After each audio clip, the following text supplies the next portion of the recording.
Hey, Eastern Oregon, welcome to this AM Live, January 3rd, 2023 version. Glad you're here. We're on Roku. We're on Roku, yeah. Yeah, all you have to do to get us on Roku is go to your Roku app on your TV, pull up the search bar, type EOA Live. You'll see our logo. Click on it. Boom. Yeah. So it's second Monday, but it feels like first Monday. Yeah. This is the first Monday of the year. I hate this time of year. Well, we're getting through the time of year that I hate. Yeah. Slowly. Just because everything slows down so much, crappy weather, Christmas break, there's not a lot happening in my world of sports, and then it's just at least my kids were here this year though for Christmas. So yeah, it's just funky. You and I were talking about that before, where it's like from Thanksgiving until New Year's, work-wise, it's just you have breaks and interruptions, and yeah, you can't grind. It's hard to get into some kind of a good rhythm. Yeah. On New Year's Eve, I got to do a ride along with Loveland Safe Ride. It was fun. Yeah. How many vehicles did they have running? I think they had 4. Okay. And I got 3 of the drivers on camera, which I'm going to put together a little thing. We're going to put it out on probably by itself and on the Cody Bowen show. But I got 3 of them interviewed, and I rode along with Jerry Hopkins Beeve, and man, we had a blast. We almost hit a deer. He almost killed me 3 times. No, he didn't really. He said, we're talking. We're driving out to Hot Lake. We're talking, and deer. And then, of course, all night I had to hear about how he was a professional driver. That's why we didn't hit the deer. It was awesome, though. We had a blast. It was, yeah. And you were in a really shabby rig, too, right? Oh, my gosh. It was ridiculous. It was a 23, I think, Wagoneer Unlimited or something like that. Yeah. Felt like you were in a spaceship. And the room in it, too. Like, so all of the car dealerships here in town, other guys, Legacy Ford, Legacy Dodge, and Goss, they all donate the vehicles, right, for the night.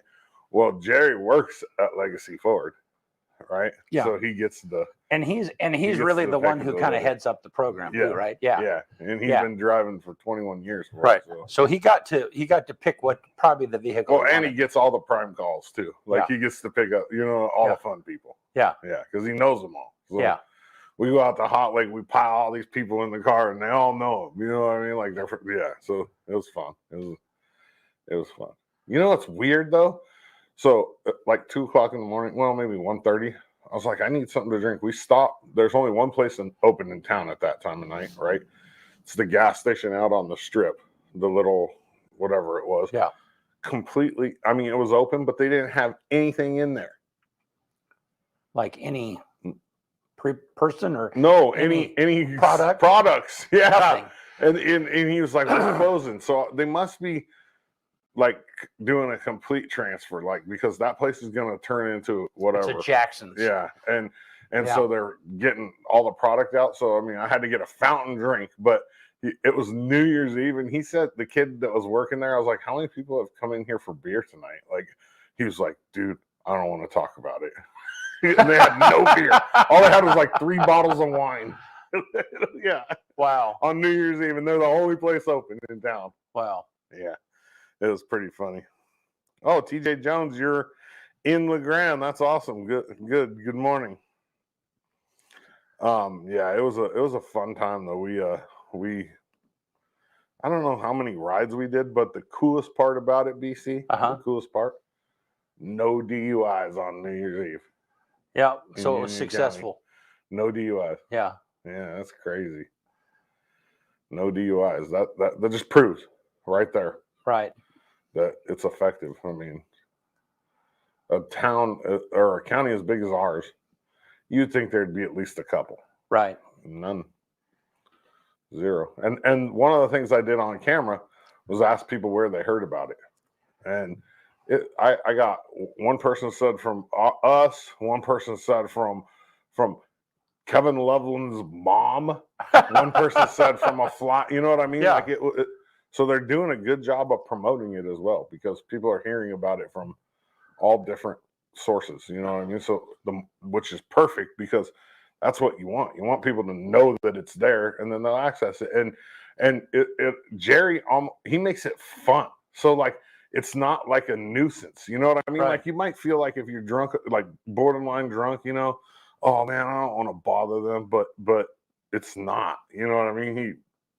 It's fantastic. How do they have a single number that people call into and then they dispatch? I can't remember the lady's name. If you're listening, type her name in the comments. But that I'm trying to make it so possibly she comes on with Cody one of these times. The lady that answers the phones. That would be cool. Yeah. So she gets the phone call and then she texts or calls the guys, each one of them. So we had John Wagner, Jake Brown, and Ryan Chachas were the other 3 drivers. Okay. Oh, cool. Yeah. And Chachas is one of my good friends. Right. So yeah. I got him in the car. So when we left the ball drop, he just hopped in the Jeep, his whole family, Sam and his girlfriend and Amanda and Matt, they all hopped in the Jeep, so I didn't have to move the camera, and I just talked with Ryan on the way out to his house. And then we switched back when we got back into town. Oh, cool. And then I grabbed Jake at the very end of the night out in front of Loveland's, and he hopped in the vehicle. And you talked for a minute. Yeah. Cool. Yeah, so I got three of the 4 of them that were driving that night. I think John Wagner was out in Union, so I didn't really have an opportunity to get him. Oh, good stuff, man. Yeah, it was fun. And then Jerry, he texts me the morning, Caleb. Jerry texts me the next day, and he's like, "You can come drive for us. You can come for another ride along. I had a blast with you. Like we had fun. It was fun." He's like, "You're the best wingman." Any wild experiences? Not really. Nothing too much. No, yeah. There was one lady that was just drunk and yelling and having a good time, but no. I mean, the very last ride of the night, the girl gets out and it's slick, whoop, right on her butt. Oh man. Yeah, and then, but I mean, that's it. Just the almost hitting the deer. That was, I mean, when I say almost hitting the deer, I'm not exaggerating. I'm talking like within a foot. Like Jerry says 6 inches, but just very close timing. Yeah, it was like a 3-point buck, and it would have done some damage to that car. It would have done a little damage, and it would have sucked. That would be awful. Yeah. Yeah, because then my ride along would have been over too. But you know what I told him? I was like, I got a brand new knife from Armstrong, and we could have just cut that thing up right there on the side of the road because you get to keep roadkill now. Oh, do you? Yeah. In Oregon, they passed the law like 4 or 5 years ago. If you hit something, you just call it in and you can harvest it. Yeah, just put that right over the hood of that new vehicle. We're eating backstrap tonight. It would have been all bad, though. Oh, yeah, I was on a rock. And I didn't have the camera on when that was right, like literally like a minute before that was when the battery died. Oh. And Benny told me there was that camera didn't take batteries, so of course I believed him. And he's like, you have to plug that camera in to charge it. So, I mean, that battery must not have been charged, the one that I had, because it only lasted maybe 20 minutes. And so the camera's dead, and of course that's when the action happened. That action there was. I didn't have a camera for the people that we brought back from Hot Lake because it was dead, and so I didn't get them, thankfully. Yeah, because that was a mess. That was kind of a wild. And they were just having a good time. I mean, it was good. It was fun. Oh, good stuff. Ready for some sports? It's going to be pretty quick. All right.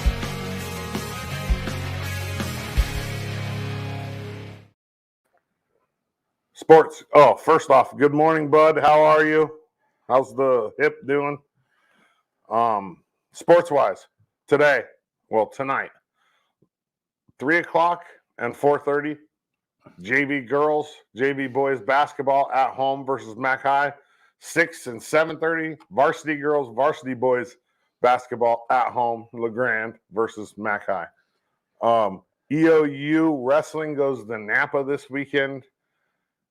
EOU men's and women's basketball play at home Friday night, 5:30 the women play Northwest, 7:30 the men play Northwest, and then turn around on Saturday up at Quinn. 3 o'clock the women play, 5 o'clock the men play the Gooey Ducks of Evergreen State University or College. The Gooey Ducks. I always, yeah. That's a weird mascot. Yeah. I mean, because if you've ever dug out a gooey duck or Oh, I've seen it. yeah, I know. they're You know, it's nasty. like And then LeGrand Wrestling went 55-1 in Hawaii as Wow. a team. So yeah, they went to Kona and wrestled, and I was. That was the with score, 55 and what? No, 55 wins. Oh, one got loss, it. Okay, I got think it. is what Okay. the All right. over the time that they were there is Wow. how I understood the text. Wow. Yeah, so LeGrand Wrestling, they have a chance at repeating as state champions. Wow. I don't think they're as deep as they were last year. They lost one of their state champs. Yeah. They returned 2 of them. But it's all about to be a state championship wrestling team. It's all about getting as many guys as possible into state. So the way you make it to state in wrestling is you place top 3 in your district or your conference. And you need like at least 16, 17 dudes to make state in order to really compete for a state championship. And then if the team wins state, it's just the points that they've accumulated As individuals. Yeah. So the more you have right in there making points, the better. Right. Makes sense. I mean, you could have 3 state champions individual and not win state. Right. That makes because sense. you didn't make You didn't enough have points. enough. Right. Right. But so if you get 17, 18, 19, I think 2019 we had 21. Wow. The year that we, So winning a state championship is more a comment of just about the depth and the quality of your program. Absolutely. Yeah. Yeah. And then the girls wrestling team up there, they had like 29 girls come out for wrestling this year, which is crazy. That's a lot of girls. It's a lot. That's cool. Yeah. Girls wrestling is getting to be pretty popular. It's just like emerging. Yeah. Yep. And then LHS varsity swimming is in Baker on Saturday this week. So, yeah, the thing I'm looking forward to the most for LHS is the Baker game. And that basketball. Yeah. Yeah. I mean, the Baker girls are number 1 in the state. Baker boys are number 2. And Baker, they're both really good teams. I think we're going to see where we're at when we play them. I think I saw where they have, one of their guys was dunking. 2 of them. Well, actually, I think they're all of the players on Baker can dunk, like they're starters. Right. But both of Jabron's boys, they're freshmen and a sophomore, and they can both dunk easily. Wow. The freshman's the kid that ran that kickback against us. Right. Okay. Yeah. The receiver. Right. Rashawn. Yeah, he's a freshman. Wow. And he's just he's legit. He's legit. Good stuff. And his dad played basketball at EOU. The head coach is the head coach at. Oh, so their dad is the coach. Yeah. Okay. And he played basketball at EOU in I don't know, I want to say 2003 or 4. Mm-hmm. Yeah, he was a really good basketball player too. I'm sure he still is, actually. He'll probably still hoop. Yeah. Well, man. Next Tuesday in Baker, Todd says, is the first. Yeah, I'm going to go to that game, Todd. Baker, LeGrand, next Tuesday in Baker. Todd is a ref. And you know Todd. Yeah. Well, it looks like it stopped snowing. It looks like it's going to get slick, though. But it just dumped. It dumped really probably, fast, too. Literally in an hour, we got that. Yeah. I mean, I got here at 7. So what time is it now? 8:15? Yeah. Yeah, so in an hour, because there was no snow on the ground when I got here. Yeah. Well, let's see what Gabe asked. Heading into the day on Tuesday, much of us will be topping into the upper 20s to lower 30s, with that exception for that cold spot 25 in Burns, that orange spot 43 in Pendleton. That weather system will be moving across the northern blues and will allow us during the morning hours, bringing scattered locations, a dusting to an inch of snow. There could be a few flurries left out towards Burns early in the morning. Otherwise, that would be becoming completely dry, with our entire region turning dry by midday as a mix of cloudiness continues with some areas of fog. Heading into the day on Tuesday for LeGrand, it looks like this will start out into the mid-20s at the 8 o'clock hour. There'll be a few snowflakes somewhere across our viewing area, beginning with a breezy southeasterly wind flow. Those winds turn to the south during the day and gust up to 30 miles per hour in spots, as I'm expecting more sun breaks the second half of the day as those highs reach the lower 30s. Those temperatures will drop into the low to mid 20s overnight, into the mid 30s for highs on Wednesday as those clouds thicken up, bringing some flurries back into our region for the evening. All right. Is that called a flurry? What we have right now? No, I don't think so. Mm. I mean, it just kind of It's actual snow, right? Yeah. Flurries, I think It's I when guess it, like, I think swirls of around. big flakes, or, and Yeah, it's just kind maybe. of, yeah, I don't know. just kind of playing. It's not really snowing. I mean, earlier it was like it just dumped. On your way here, was it snowing? No. Oh, I mean, I think when I got out of the car, I could feel a few flakes or whatever it is. so it happened in 45 minutes. Yeah. Like literally. Yeah. Yeah. Huh, crazy. Yep. Did you see the NFL player last night, DeMar Hamlin? He had a cardiac arrest on the field. It's crazy because, I mean, that's the biggest game of the year, right? Bills, Bengals, Monday Night Football. Okay. And people are like, what are they going to do about the game? Fantasy owners, like, because it's the last game of the fantasy season too. And you sit there and you think, like, dude, who cares? Like, there's a guy that could be dying. You know what I mean? Like, who gives a crap what they do about that game? So the Bills and the Bengals, but you said something about Tennessee. I thought you did. No. Bills, Bengals. Okay. Yeah, it was in Cincinnati. Okay. And the cool thing is like the Cincinnati coach was like, walked over to the Bills coach and was like, let's just call the game. Yeah. And the other cool thing is the Cincinnati coach went directly to the hospital. The Cincinnati coach, the other team's coach. Oh, really? Yeah. Wow. Yeah. But the hit, it looked like just, it was like a standard tackle. I mean, pretty normal. I mean, he did get hit in the chest. He was the defensive player, but I mean, I don't want to make any assumptions really, but you would have to think that it was like he had something prior. Yeah. Because it definitely wasn't a head injury or anything. He might have hurt his head when he, fell over, but I saw it, you know what I mean? And it didn't look like maybe the impact knocked something that was already, but who knows? Well, and I was watching the news this morning. I mean, it was all over the news because it was just so unique. I mean, you cancel 3/4 of an NFL football game. You don't ever see that happen. No. Well, they didn't cancel it; they suspended it, so it'll be picked up. Oh well. Well, if it has, they'll have to play it. I mean, I think it has playoff implications.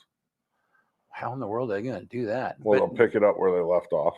I know, but I mean, you got to. They're going to announce the crowd that. They're back. going You to gotta announce get it today. Wow. Yeah, they're going to announce what they're going to do today sometime during the day. But anyhow, but the physicians that they talked to, kind of, that's what they said, was just like, yeah, that kind of thing.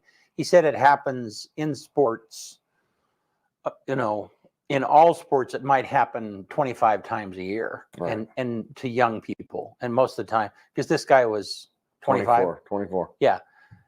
And most of the time it's because there was some unknown problem. Yeah. Well, and which we were talking earlier, it might have saved his life. You know what I mean? Like, because where else are you going to have a like that many doctors that close to you where, boom, they can get there, get on you, give you CPR, defib, you get your heart going again and get you on the way to the hospital within 30 minutes. You know what I mean? Like, if that happened to me or you right here, it would take way longer. Right. Than that. Right. Yeah.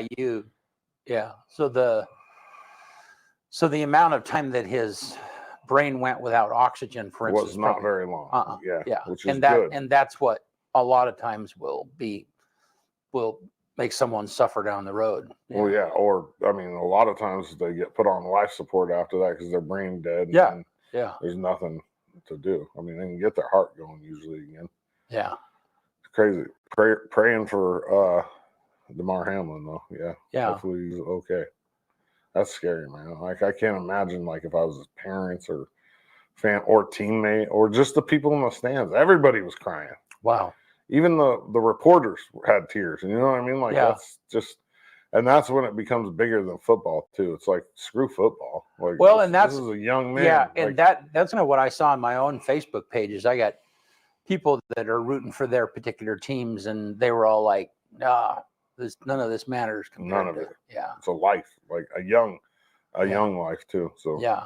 Yeah. So have you? There have been so many. Maybe it's because of the NFL. They will switch to competitive games now. You know, I mean, if you're watching a game and yeah, it's going to be a blowout, they'll find another game. they've been doing that for quite a while. But it seems like there were more overtime games this year than what there There's has been. quite a few. Yeah. And the other thing, yeah, there's quite a few. The other thing the NFL does too is they'll change time slots. So say you got two crappy teams playing in the 5 o'clock slot on Sunday night, Uh-huh. and they're like both like 3-10, Right. And you got Bills Bengals playing at 1. They'll Right. flex Bills Bengals down to the 5 o'clock slot and move the other team because the 5 o'clock slot is the Right. number one slot on Sunday. But can you night. imagine being that? I mean, that means the whole crowd flexes too, though. Yeah, Right. absolutely. I Yeah. mean, so you just Part of it. you just when you buy the ticket, you know that it's going to be on that day, but it might not happen. Well, unless you buy the ticket, pardon me, to a locked in game. You know what I mean? Monday nights are locked in. Right, They don't right, flex right. Mondays. They generally don't flex games. The 10 o'clock game. The 10 o'clock in the morning. Yeah, they usually don't. So our time. Right. Most of the time it's the 1 to 5. Yeah. Which, I mean, how many football games, NFL games are going on simultaneously on a Sunday? 32, 16, 4 off, 8, 28 simultaneously. Yeah. Probably 5, I think. Five. Right around 5, I think. I think they do. It just depends on the time of year too, and if they're playing on Saturdays. So I think the last 3 weeks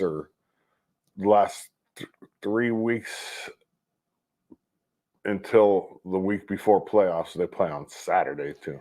To get all the games in. Yeah, I don't know why they do that. I don't really. But you said so. Then last night was the last. Last night was the last regular game. season. No. Okay. Fantasy football. Got it. Okay. So like, and a lot of people are heavily invested in fantasy football. And last night was the last game for fantasy football for most leagues. So when is the last regular season? Next week. Next weekend. Yeah, next weekend. Division games. It's the week 18, and okay. So all the teams are playing a team in their division next weekend. So like Chargers play the Broncos, Raiders play the Chiefs. And are they playing? They play them in. Are those the 1 and 2 teams? Are they, or is just it just happens to be? It's just the way they have scheduled it. Okay. Yep. Interesting. All right. Yeah. Well. Yeah, we got 1 week of football left before playoffs. So did you follow? They arrested a guy with those. Yeah. Did you know? Here's a crazy stat. Okay. Half of the students that were living in Moscow, right? That's where University of Idaho is, right? Right. Moved out. Moved. Half of them. Wow. That were living there moved. Wow. Because they were afraid. Well, yeah. Yeah. Half went online and said, or dropped out and moved. Wow. Because of that. That's crazy. That's a big chunk of people. So, but the University of Idaho and Washington, Wazoo, right? Yeah, they're right, real close. They're not. How many miles? Half an hour, I think. 15 minutes. Yeah. I don't know. Yeah. It's because this guy was actually in Washington school. State student. Yeah. And they found him in Pennsylvania. Yeah. That's crazy. It was all because of a car. Right. They found a car and they did a vehicle search and like some white Toyota Camry, I think. Elantra. Or Elantra, was it a Honda? Yeah, I mean, I only know that because they've said that over and over and over again. Yeah, about the same thing. Yeah, but yeah, that's crazy. I wonder why he did it. I don't know. That's kind of and he was a criminology, had his master's in criminology, and so maybe he's Dexter. Maybe they were doing some bad stuff, those kids, and He's Dexter. See, I've never watched Dexter. What is, I haven't watched it really is it, either. what, I've but just what's heard the about plot of that show? The plot Oh, is that he's kind of Dexter. a vigilante. it. Yeah, he's a dude. vigilante, but he's a crime scene Yeah, dude. Yeah, which would be the perfect serial killer. Right. I mean, if you think about it, if you know exactly how a crime scene operates, you could manipulate it to. well, and the news, they said that they had confirmed some kind of DNA that had placed him at the scene. That's good because that'll help with getting a conviction. Yeah, because they and they said that the technology is sensitive enough that even touch DNA can be tracked. Oh, wow. That's crazy. Don't kill anybody, BC. They're gonna catch you now. Well, I tell you what. I mean, did you hear about that guy in his 80s down in California who was a retired cop, and he was a serial rapist and was arrested in the 80s because one of his extended family members did a DNA test like 23andMe or whatever those. Yeah. And it caught in it. Yes. Yeah. Wow. And so then they found the strain through that member, and they thought that maybe it was him, and they started watching him, got his DNA out of his own trash. Yeah. And then, yeah, I mean, the guy is like, I mean, That's they crazy. had no clues whatsoever. So yeah, so it's not even you leaving your DNA. I mean, but I mean, it's like, yeah, I mean, your family members. Yeah, that's just craziness. TJ says game time travel between Wazoo and Idaho is 9 miles. Wow. So it's not very far. No. That's crazy. Man. I would imagine that affected that town big. Well, I would imagine the number of, you have students that maybe even moved to Washington. I mean, it seemed like the student housing, if you have two schools that are that close together, you'd have students from both schools staying in different states. Yeah. Sure. Yeah. So, no. And I guess, I mean, it'd be really interesting to see how that case develops, because those are the questions that you kind of ask, is like, how do you have 7 people that are stabbed to death? 4 people that are stabbed to death in one close proximity, and that happens, and so maybe it'll be really interesting to see how that develops. It either had to be like some sort of like love thing, right? Or the guy's just a whack job. Well, right. Who You knows? Think. I mean, I don't know. Who knows? Hopefully he gets in trouble for it, though. Hopefully they can. Well, and hopefully, I mean, for the relief of the families, I just can't absolutely. even imagine. I mean, my sister was killed in a car accident when I was 18. She was 22. She was in college, and I just can't imagine. I mean, as tragic as that it was an automobile accident, I can't imagine if it was, you add murder on top of that, the violence. That'd be awful. Yes, it would. And when you're dealing with grief like that, that's all a part of it, is the way, people die. Somebody's older, they pass away. If they, all of the circumstances of someone's death all contributes to the way that you process that grief. Yeah, for sure. So, for sure. Well, you want to let's get us out of here? We'll get us out of here. Yeah. On this day, January 3rd, 1870, construction began on New York's Brooklyn Bridge. 18th. Yeah, it took them 13 years to finish that. That is and when you study that, 1870, that is an amazing, even now, engineers look at that and marvel. Yeah. And I mean, and there were like 50 people that died during the construction of that bridge. And TJ Jones says, I vote whack job. Dude studied law and interviewed murderers in his spare time. I think I think you're probably right. I mean, it'd be really interesting to know it. But I mean, what kind of fits the profile of you would have to be a total whack job to be entertained by, I just want to see if I can get away with this. Yeah. And he was all the way across the whole United States in Pennsylvania. Well, when and they caught his him. and I guess his father flew to Idaho and drove with him. I mean, they did a road trip. I can't remember exactly how it was, but anyhow. On this day in 1899, the first known use of the word automobile appeared in an editorial in the New York Times. 1899. Yeah. On 1920, on this day, Boston Red Sox baseball club owner Harry Frazee announced the agreement to sell Babe Ruth to the Yankees for $125,000 and a $350,000 loan. That was the start of the 84-year curse of the Bambino. Wow. And what do you know what point in his career that was that he was? Well, it was in 1920, and I think he started in 1911. Okay. So he was probably 9 years. I mean, yeah, I think he was a Red Sox. Maybe it might have been less. Okay. I don't know. So it was pretty early in his career because most of his stuff came with the Yankees.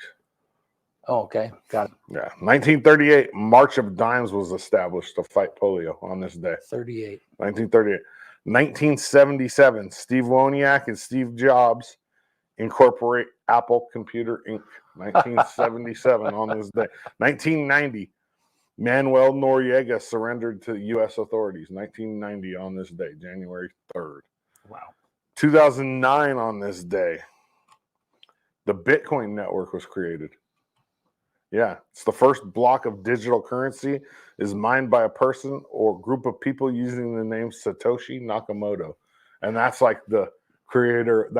Nobody knows who he is. Oh, really? Yeah, he's like nobody knows It's who like the wizard this behind the Satoshi curtain. Nakamoto guy is. Really? Yeah. Wow. So 2019 on this day, Chinese Chang'e 4 spacecraft becomes the first ever to touch down on the far side of the moon. What year? 2019. 2019. The far side of the moon. Wow. And then 2022, we'll go back to Apple. It becomes the first U.S. company to be worth $3 trillion in value. And it tripled its price in under 4 years. So Wow. Apple tripled its value in under 4 years. Wow. And $3 trillion is a lot of money. I mean, that's a ton of money. A ton of money. Well, could you even fathom what $3 trillion? No, I mean, I can't even. So 1 trillion is 1,000 billion, right? Yeah, I think it is. Yeah, it is. Yeah, and 1 billion is 1,000 million. Right. Yeah. So yeah, that is just bonkers. Mm-hmm. Yeah. Number one song in America on this day, 30 years ago, 1992. Black or White by Michael Jackson. And then the quote for the day, and we'll get out of here. There it is. You don't drown by falling in water. You drown by staying there. You don't drown by falling in water. You drown by staying there. That's it for a Tuesday. Good stuff. See you on Thursday. Yeah. Appreciate you. Thanks, you guys. Happy New Year. Glad you're here with us.